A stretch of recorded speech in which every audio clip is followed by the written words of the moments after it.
सैनिकी कन्या business woman Anjali Sakhare यांच्या माध्यमातून 30 एप्रिल 2025 रोजी महाराष्ट्र दिन आणि कामगार दिनाचे औचित्य साधून national award of excellence India हा पुरस्कार सोहळा, धमाकेदार मनोरंजन कार्यक्रम, गुलकंद चित्रपटाचे प्रमोशन आणि जीवन आवश्यक प्रात्यक्षिके असा आकर्षक सोहळा पार पडला। या कार्यक्रमाला विविध स्तरातून अनेक मान्यवर उपस्थित झाले होते। या मान्यवरांच्या हस्ते विविध क्षेत्रात काम करणाऱ्या मेहनती, यशस्वी, कर्तृत्ववान स्त्रियांचा सन्मान करण्यात आला। स्त्रियांसाठी व उद्योजकांसाठी पॅनल डिस्कशनही यावेळी ठेवण्यात आले होते।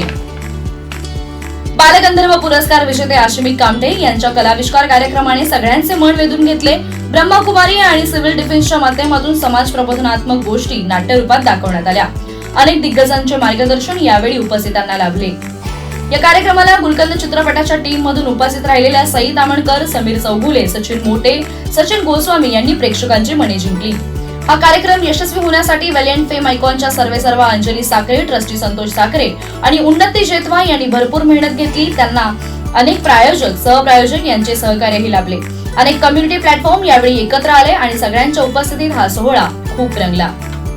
आचार्य 90 FM साठी आरजे कोमल।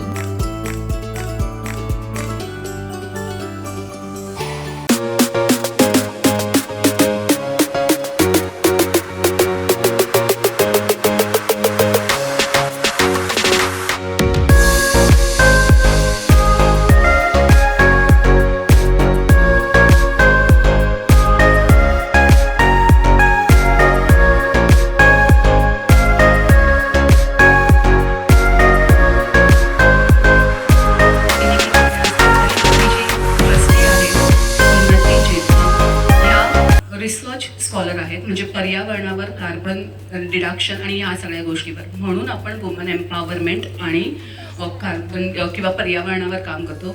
नक्की वुमन एम्पॉवरमेंट काय आहे त्याच्यासाठी घातलेला हा घोळ आहे। पण मला इथे बघून इतकं छान वाटतं की महिला कमी आणि पुरुष जास्त आहेत, त्यामुळे हे क्रॉस रिॲक्शन्स बघायला मला खूप आवडलंय। तर सगळ्या पुरुषांना माझ्याकडून खूप खूप आभार होतोय। मला असं वाटतं की महिला सबलीकरण आणि महिलांचं असणं, त्यांचं व्यक्त होणं, त्यांनी त्यांचं जपणं, ह्या सगळ्या गोष्टींबद्दल मी कायमच खूप वोकल असते।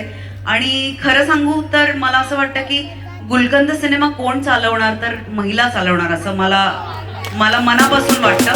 तर खूप धन्यवाद या पुरस्कारासाठी।